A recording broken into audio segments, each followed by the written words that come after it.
background.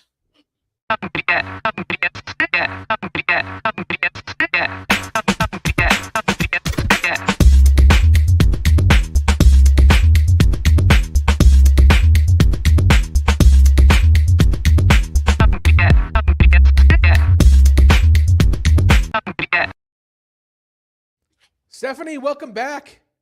Hi. How are We haven't you? done an episode. I feel like we haven't done an episode together for a little bit.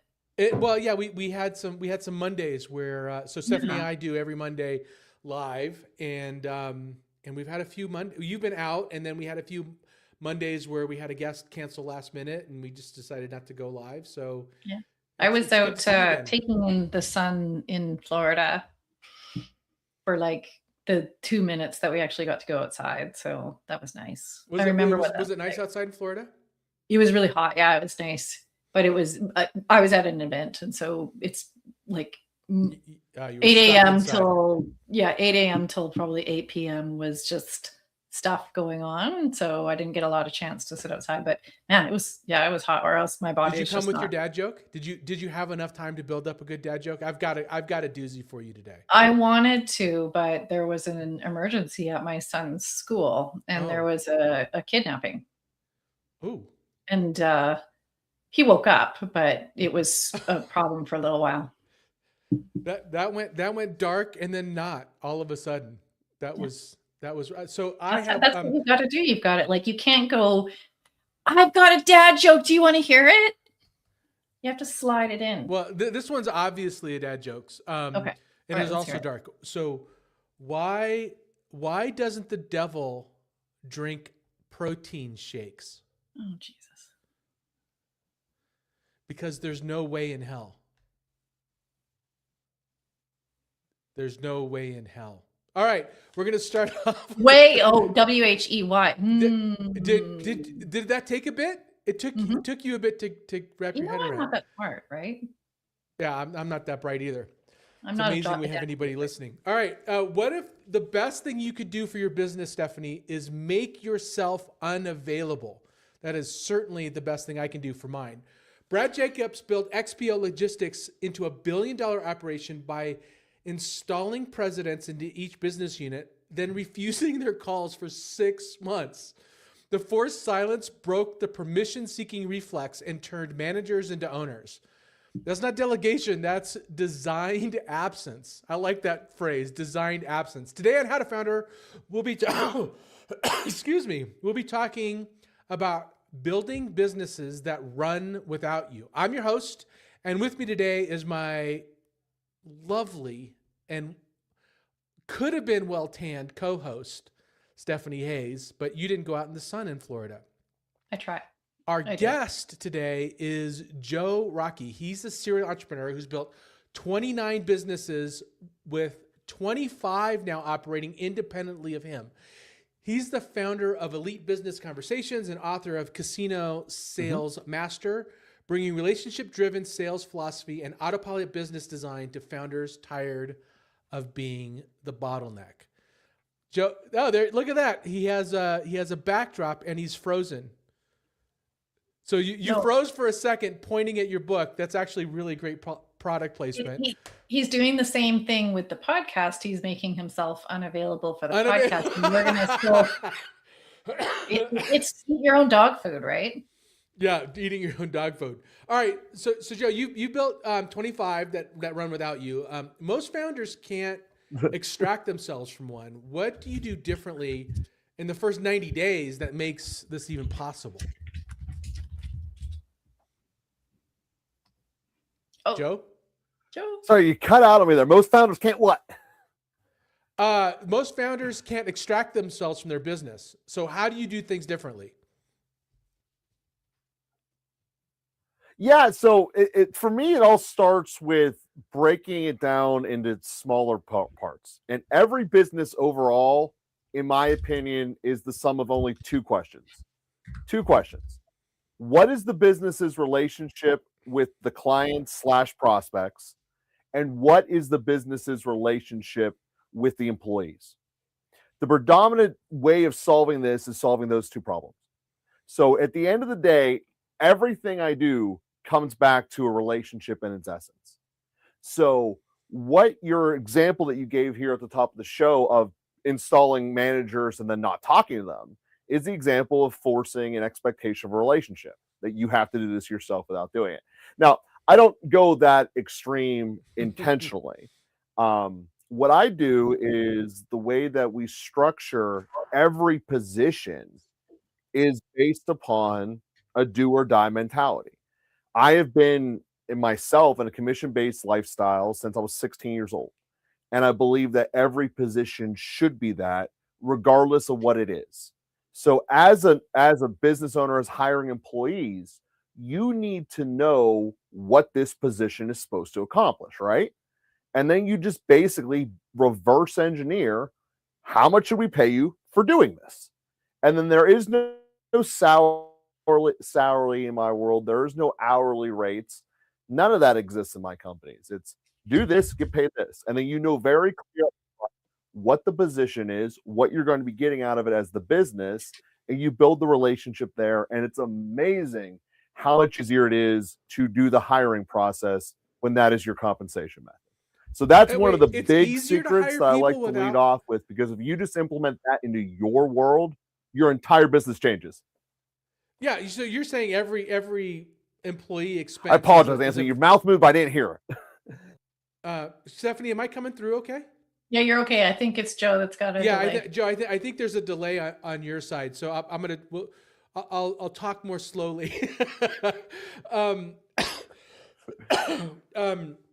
So you essentially, all of your employee expenses are variable, and you said it's easier to hire people that way, or it basically kind of separates the wheat from the chaff when you're bringing people in. If they don't want to do it, they're not confident in their ability to execute. No, it definitely makes them easier to hire. And the reason is because you're getting very clear about what it is that you're doing. It will, when I say easier, it removes all that filtering that you have to do with your standard hiring process of should I hire this person or hire this person? Because they know that the position is going to be rewarding them based upon their success, they are able to essentially self-select them. So for instance, if you are someone who's going to be hired for marketing in one of our spots, typically we do JPEG things that go, on Instagram, Facebook, all that stuff. And the way that we do it is put a little QR code on whatever ad we make so we know you are the individual who actually made them. And we can track that internally. And it's really straightforward. They come into the restaurant, boom, we know you sent them. And all of them get their results instantly. This many people have come in, this is when they did, et cetera, et cetera. So opposed to most marketing people, which would be, hey, I made the ad for this week, it works or it doesn't work. It's, I didn't get the numbers I thought I would get for the Tuesday. I'm going to tweak this thing a little bit and make it better for tomorrow, so on and so forth. And you also empower your people to be able to have the executive decisions to be able to do. Now, there's certain parameters, though the logo is what the logo is, the color scheme is what it is. But just to give an example, that in most cases, it's just an hourly rate and a bottom of the barrel hourly rate, you can get it paid effectively infinity by keeping the entire place full. And that's why it's easier to hire. It's very difficult to implement this midstream, which I help people with all the time. That's harder. But to start your business for the foundational starting it with the mindset of every position is going to be a commission based. Joe, how to go about. You're cutting in and out a little bit, so I don't mean to keep talking over you. Steph, I'd love you to weigh in on this. I've never tried this. I think it would be great as a founder if you could essentially not. It's basically what Joe's talking about is you don't really hire anybody. There's no upfront expense. You pay the people that choose to work for you based on their results, which sounds amazing. But what's your thoughts on this, Steph? Yeah, so what Joe's talking about, a model that is very focused on, being sales driven, and this is a marketing team as far as I understand.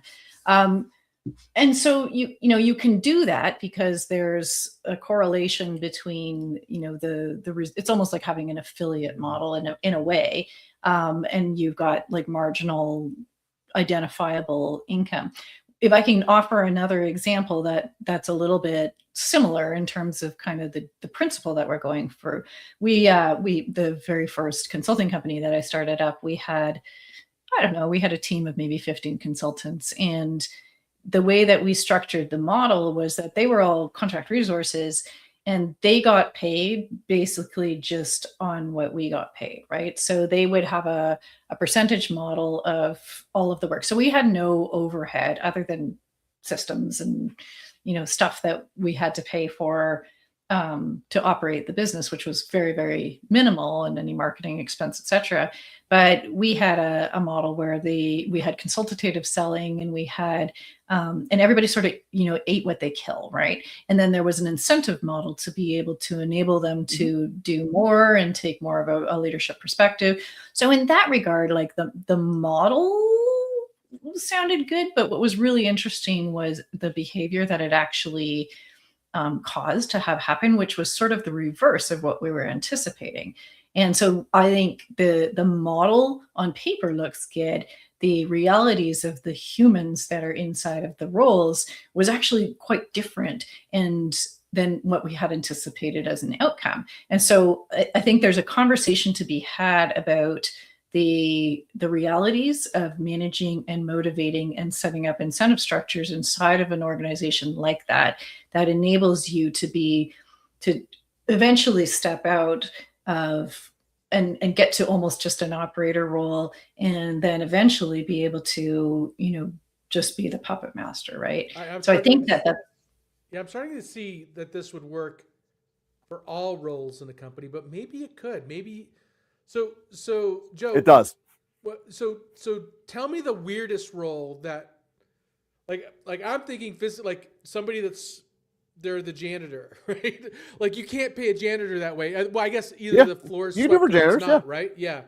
So you could do contract based on that. But what's the hardest role to fill in this model? So the hardest role is actually the further you're away from the sales side of the space. The hardest roles are like the HR type roles, actually, because what you need to be able to do to do this successfully is you have to have a very clear and definitive task. And so many problems that happen in the hiring system is because of the hiring system. So, and what I mean by that is that if you are a professional at HR and being able to place people and more importantly, be able to read their personalities and understand them, you can write a job description that can be universal to every personality type out there. And then you just, during the interview process, push whatever part will gravitate towards that person, whether they are actually, that's the job or not. It's 5% of the job, but we're going to push it so you're there. So then what ultimately ends up happening from a cultural standpoint is I'm super excited I got this new job. I'm 6 months into it. Now I feel like this isn't the job I got hired for. 9 months into it, I'm disengaged or leaving. And that's essentially what most of the modern hiring process is, because it's so broad in our descriptions. By being able to, and this is getting to your answer, by being able to tie it into 2 specific or 3 specific tasks, that this is what you get compensated for, you are able to solve that problem of what are they actually doing, and is this something you're going to like? So that's there. The hardest part, like I said, is the ones where it's not clear. Like what is a good HR outcome? You found a health insurance plan we all like, or you negotiated at a lower rate. You just got to be very clear as far as those. But the HR world is definitely the hardest part of doing this. And quite frankly, it's actually the one that I outsource the most. I also pertain to the mindset that if what your business is doing does not directly relate to the product or service your clients are paying for, you should be outsourcing it. So like I outsource payroll completely. We're not a tax company. We're not going to try to sell it. So by getting down to your core, it really cuts out a lot of these other elements and makes this process easier. And then, like I said, it just starts from the beginning of knowing your business and every step along the way that fulfills that relationship with the client. Steph, want to weigh in on this? Yeah, so I'm curious, Joe, to learn a little bit more around sort of the scope of the businesses that you've used this model in. And so I'm trying to think of, does this apply to every different type of business model? And I think there's some thinking that can, for sure, but I'm curious, like, are these typically marketing teams? Are the like marketing heavy businesses? Is this a sales heavy business? Like, what's the nature of the business that, if I'm not sure why you've only started up 29, but if, you went to 100, are all those 29, like, are they shooting for the same thing?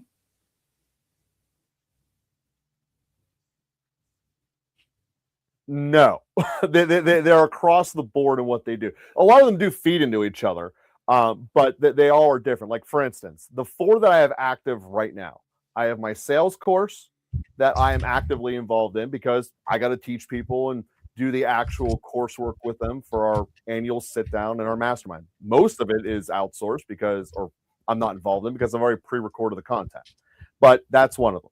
Obviously, you can't be on stage speaking and outsource that to someone else. So that's my other business that's active, the consulting process that's there, and then my Elite Business Cruises company, which is basically the extension of all of this. It's the input for most cases. So if you look at that, incentive travel, which is the cruises, the consulting, being on stage speaking, the book, the coaching course, a ton of different real estate ventures have gone into this. So yes, the long story short is we have a song company. we you name it. We're engaged right now in trying to start up a platform that's going to be essentially Facebook for loans. So yes, it can be done for any type of business. With the most important part is just as it is with any business, you have to be very clear as far as. Sorry, those businesses have a ton in common so I can see how this model would work, especially when you have variable revenue, therefore you need your expenses to be variable. There's some circumstances where I can think of a lot of circumstances. I mean, McDonald's could not run like this, right? Or companies that have a restaurant can, but McDonald's can't because of their bylaws. A restaurant can. Well, a restaurant kind of does. So especially for servers, but I do this with a sports bar, so yeah, it can be done. So you're the cooks, the line cooks, right? So you have line cooks that have variable salaries based on how busy the restaurant is? No, so for the actual cooks pay, it's step 1, it's attendance, and then step 2 is the quality. So every time they go out, we do a little quick, what would you rate your meal quality as? Okay. So I guess in that regard, you could say it's hourly because it's them actually showing up on time. It's close. It's close. Yeah, but I can. Sorry, I didn't mean to cut you off. You're essentially creating an environment where pay is more based on performance than showing up. Steph, what were you going to say? Yeah, I was just going to say it's. I want to. Part of the focus of my work is on how we take CEOs out of their operational role inside of the business and change their role into something where they can step away, right? Because they tend to sort of focus their value on the delivery of the thing, whatever it is, or being part of making the business work. And the irony is that they're actually more valuable to the business when they are out being visible and driving relationships at a higher level and creating, partnerships, that sort of thing. So I'm really curious how this model, like, is there a little bit of a life cycle with each of these new businesses that you start up, whereby you are in that founder role for a period of time and then you step away, and how do you make that happen?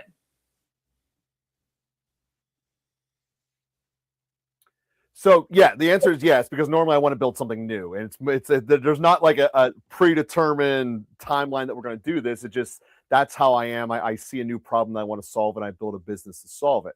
But if you look at it, because all of the components of whatever the task is are already pre-laid out and all the positions are there, it's very easy to step aside. I really do not believe in micromanaging. You obviously teach your people and you train them how to do it, and you have a manager involved in there. But you have it set up that, from intentionally designed by this, unless I'm missing what one of the things of the employee relationship, or the relationship with the customer would be, it's already all taken care of with a process put in place. And then the last spot is hiring the person who would do the duties I was doing for a particular role, which oftentimes is the oversight and the hiring. So yes, this structure makes it that if there's any part of your business that you want to actively be involved in, you just take that part over, because it's very clear steps, outcomes that you need. So the answer is it's built like that, design from day one, that I don't have to be in it, because the tasks are already laid out and you know what they are. And as long as you stick with it and you're fully aware of all the steps, yeah, as long as you have people in place that are capable of doing it, at any point you can step out of it. So like you take, like I said, take any of the examples, that's the answer. So sorry, I'm going long-winded here. But that's the answer is yes. It's whenever my brain decides I have a new problem I want to solve and I build a business for that, I effectively step out of one of the other ones. And the other part is it really makes them easy to sell. In terms of the businesses, because whoever's buying them doesn't have to do anything except for collect. Yeah. So the exit, certainly when we talk about exiting businesses, Steph and I have talked about this quite a bit. Not requiring, non-owner reliance is a big bonus to selling it. But Steph, I'm getting a little anxiety thinking about this, because I'm a kind of a, I feel that the quality of the product that my name is on and the quality of the delivery has a really high chance of struggling to be maintained, first of all. Secondly, I think we're skipping over the hard part, so we talked about I really think that Joe, your ideas around compensation models is really interesting. But Steph, this requires something that you and Chris talked about last week, which is really good organizational design and really setting the systems up in place. Steph, what do you think from an organizational design and a systems architecture? How do you set this up? How do you start thinking about this? Yeah, I mean, it's really fascinating to me. My background is all in business model design, and I love doing it. I've done it at the corporate level. I've done it at the small business level, and we do it all the time. And there's some really important sort of fundamental keys. I mean, first of all, you have to go into this business with the intention that it's going to be a business you step out of, right? And that's what a lot of people don't do. And sometimes that's okay, because that's not what you want. You actually want to build this as your labor of love. And if that's the case, keep moving, right? But if you are intentionally wanting to build a business that you can step out of, then you have to start with that intention. And that's going to change the decisions that you make about who you bring on, how you make money, what your role is, and what the end of that role is, how you operationalize and almost productize everything that you do inside the business. And so there is a possibility here, but I think what people skip over is the people part of this. One of my businesses is all about building high growth teams for high growth companies, and how we build a different kind of infrastructure around teams other than the typical sort of HR piece. And this is all about self-managing teams. It's all about really focusing on the human side of that, and what are they bringing to the table, and how do we do job architecture so that it is it spins nicely without a lot of loss, which is what happens in high growth teams. So I think that first and foremost is the intention to build a business like this, and you make decisions, because once you've made decisions for, the business you stay in forever, those are hard to reverse, and that creates a culture, and et cetera, et cetera. So being very, very clear that the message to all of the folks who come in and work inside of your organization is that they are going to be self-managing, that they are going to have ownership. You've got to be okay with certain decisions being made without you. You've got to be able to put this comes back to something like EOS, right? And it's not EOS, but the same idea that everything sits in sort of a container, and that these different functions within the business are very intentionally designed, and compensation and accountability and ownership are extremely important in terms of how you're creating those containers for work. So Anthony, I would put it back to you. If you put that same thinking hat, put your little thinking cap on, and pretend you're going into your last business with that intention, what would you do differently? All the things. Tell me, where did you get stuck as a founder? Right? Where did you get stuck as a founder when in the moments where you felt like this business is totally dependent on me? Yeah. So this happens for me, not unintentionally, where I just naturally give somebody autonomy to do things, and where being really candid, where I have struggled in the past and have really worked on myself on is being intentional about defining the outcomes and the objectives, and letting the individual decide how they're going to get there. So being less prescriptive on the task and more prescriptive on the objective, as essentially it's kind of like prompt engineering at this point. You're such a nerd. Listen, this is opportunistic. Now you're being opportunistic. How am I being opportunistic? For your new podcast. Oh yeah. No. I'm literally not thinking about that. I do think that it's a lot like how you get an AI to do things that you want it to do, and you define the objective. So Joe, what I want you to talk about a little bit is the tactics. So you're setting up your organization, sure. You're creating a new company.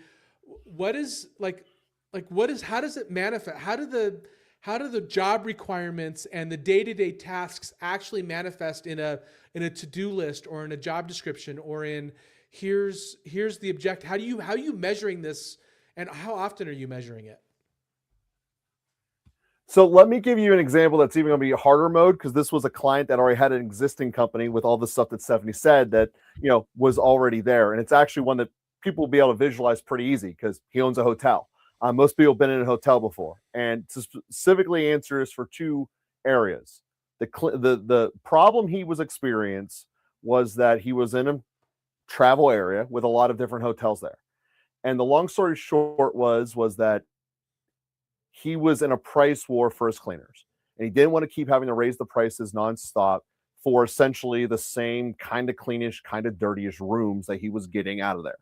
So his prior method was to do what other people do in the past: have the managers really on top of everyone, micromanaging, make sure you clean every nook and cranny, etc. And it wasn't working. I mean, long story short, he was burning out his workforce and having to overpay for this failure as relationship with his employees. We come in and we basically created a school grading system. An A+ room pays this, a B+ room pays this, a C+ room pays this, etc. And we also then said you can do as many rooms as you want, and we put a cap on it. And then we did the other thing. We said as long as it's done before X. We didn't care what time you started, when it any of that stuff. As long as it was done before X, and I believe it was 2 p.m. You're going off of memory here. So the long story short was that change of not having to stay the whole time to get my hours made people want to come to his firm. Now, what changed, the other part of this, was how do you test quality? The way that we did it was essentially the cleaners had the floors all the way across it. So 4-story building. The managers were in charge of there were 4 managers in total responsibility for the cleanliness. Each of them had 2 different ones, and they all overlapped. So you couldn't have any personal biases of, oh, I just like this cleaner versus that cleaner, so I give them more points or whatever. So it was very evenly spread across as different people checking the quality of the cleanliness of these rooms. So long story short, because they didn't have to show up before their kids were dropped off for school, they were able to spend that time with their family. And they actually showed up later in the day, spent less time in the hotel, but were giving much more quality answers. And on an hourly rate, he is spending way more than anyone else. But overall in net, which is what only part really matters, he's actually spending less than what he was before, getting higher quality rooms, getting better reviews on all of the different websites, and charging more as a result of it. So there's a lot of friction in the beginning when you show up with this, because the ones that just want to show up and get by and punch their clock, they leave. You accept that as a cost of doing business up front. But your job description is straightforward. You get paid. This is the scale. We don't even really care the order in which you clean them. That was the other part that was remarkable. Before we started, almost all of them did one room, door open, all the way through, then they'd come out. Eventually what it became is they did sections. They'd open up 4 doors at a time, do all the beds, then do all the sweeping, then do all the bathrooms, because they found it was quicker. It was quicker and they could do better at it. And from an individual standpoint, that's all that mattered. And because the company just wanted clean rooms done by 2 o'clock, it doesn't really matter when they do it. I mean, quite frankly, you could do them at 3 a.m. It doesn't matter as long as it's done before 2 o'clock the next day. And that's how it went about it. And then the managers come through and they do their inspections on the rooms that are already done. Typically started around noon, and they just went through until 2. And that was it. So it can be done on any level. It just, like I said, you have to be very clear about it, and you got to trust the people you hire. But as long as you have a very clear and consistent scale, it works. Yeah, fascinating use case, actually. And I can see how it would work. Steph, last thoughts before we get into the speed round. Yeah, I mean, it's sort of management by objective on steroids, right? Like what I can see happening in that kind of scenario, and with any scenario, is, and this is where a lot of managers / founders fall down, is that if you bring the right people on and you just give them an objective, they're going to self-organize and they're going to start developing their own processes because they know best, right? They know best what the work is. The trick here is hiring the right people. Yeah, it is. Okay. All right, Joe, are you ready for the speed round?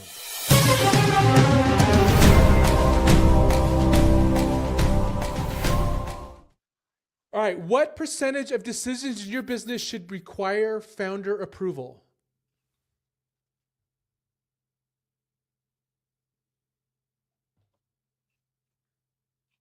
Might be cut out.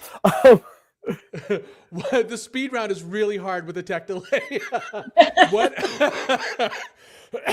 What percentage of decisions? It is. Sorry about that.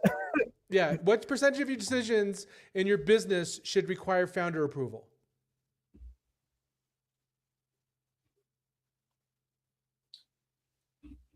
Once this system is established, 0. Founder who stays too long, or replacement who starts. Wait, founder who stays too long, or replacement who starts too early? I don't understand that question. Let's skip it. Who writes these questions, honestly? No, these are terrible questions. Document the process after you've mastered it, or while you're still figuring it out.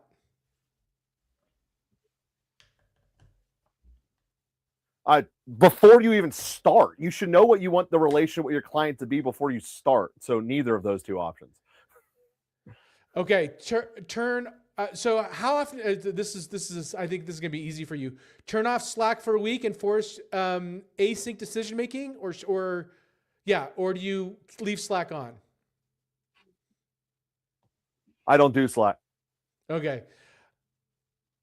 What kills autopilot businesses faster? Unclear roles or founders who won't let go?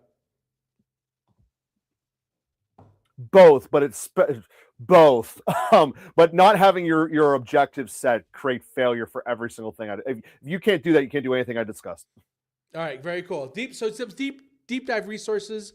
Built to Sell, Creating Businesses That Can Thrive Without You by John Warlow, and The E-Myth Revisited. We talk about this all the time by Micah Gerber.